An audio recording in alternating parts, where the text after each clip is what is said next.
Halo, selamat datang kembali di sesi eksplorasi kita. Hari ini kita mau bongkar soal cara bantu tim Anda mikir beda nih tentang masa depan. Kita nggak akan pakai cara perencanaan yang ya mungkin udah biasa Anda temui lah. Sumber kita kali ini dari panduan HBR soal strategi. Misi kita gali latihan praktis dari sana biar tim Anda punya kacamata baru gitu buat lihat masa depan. Iya, bener banget. Tantangannya kan jelas ya. Perencanaan model lama itu seringnya kaku banget. Nggak cocok lah sama dunia bisnis sekarang yang, serba nggak pasti dan cepat berubah. Akibatnya, ya banyak tim akhirnya cuma, muter-muter di solusi jangka pendek aja. Reaktif doang. Nah, ini jebakan umum loh. Seperti disebut di panduan HBR itu, fokusnya ke target kuartalan atau ya jangka pendek gitu, malah visi jangka panjangnya dikorbanin. Sayang banget kan jadinya. Oke, yuk kita bedah ini. Jadi, ide intinya dari HBR ini adalah geser. Geser dari sekedar bikin timeline kaku ke pendekatan yang lebih luas gitu. Mereka cerita nih, para futurist itu pakainya bukan timeline, tapi kerucut waktu. Time cones. Ini ada disebut di panduannya. Bayangin gini deh, kerucut itu kan ujungnya lancip deket kita, Betul, terus makin lebar ke depan, ya kan? betul. Ujung lancip itu taktik aksi sekarang. Jelas pasti. Bagian tengahnya itu strategi arah jangka menengah. Nah, mulai ada cabang-cabang kemungkinan di sini. Terus ujung paling lebar di depan itu visi evolusi jangka panjang. Wih, ini banyak banget ketidakpastiannya. Jadi kerucut ini maksa kita mikirin tiga-tiganya. Sekaligus gitu. Nah, yang menarik di sini kenapa ini penting ya?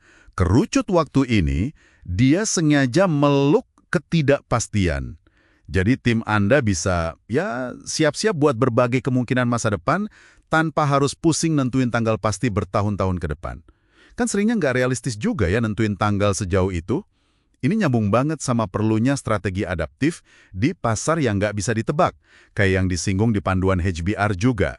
Ah, iya benar, strategi adaptif. Dan ini bisa bantu tim keluar dari siklus capek yang cuma bolak-balik antara strategi dan taktik aja.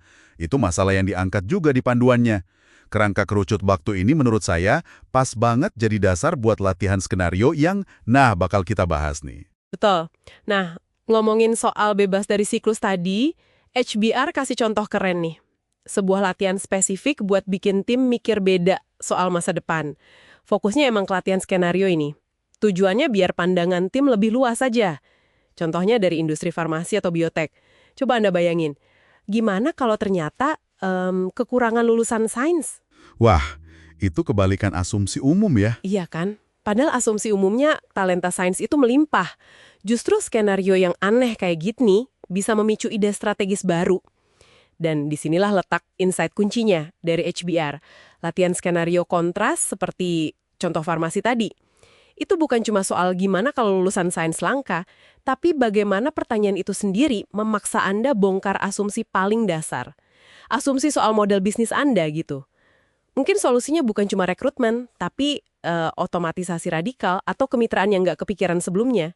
Itu kan level pemikiran berbeda yang dikejar. Tujuannya bukan buat jadi peramal jitu ya, bukan itu.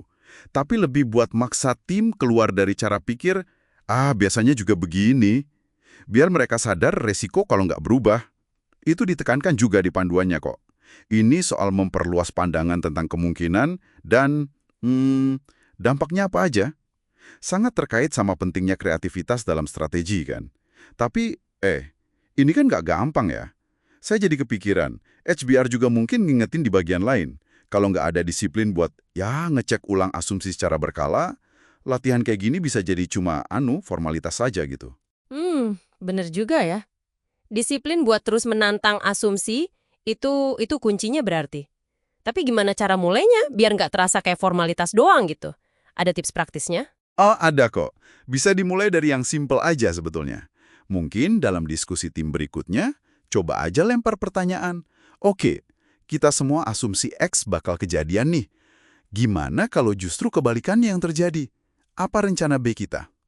Atau bisa juga pakai kerangka kerucut waktu tadi buat memetakan, kayak, oke, ketidakpastian terbesar kita di level visi itu apa aja ya?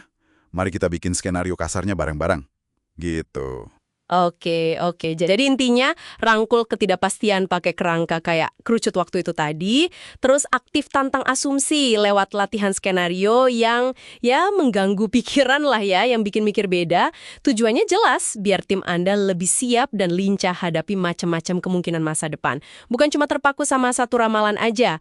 Jadi buat tim Anda nih, para pendengar, gimana dampaknya? Nah, coba deh Anda renungkan sebentar. Coba identifikasi satu aja asumsi paling dasar yang dipegang teguh tim Anda soal masa depan industri atau pasar.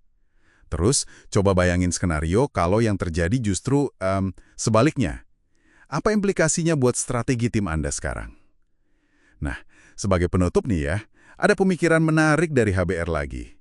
Yang bilang, kalau strategi dan eksekusi itu nyambung banget dan butuh ya belajar terus-menerus. Jangan-jangan proses bolak-balik mikirin berbagai skenario masa depan ini yang justru sama atau bahkan mungkin lebih berharga daripada skenario spesifik yang dihasilkan. Ini kan mendorong budaya belajar terus di tim ya. Gimana menurut Anda?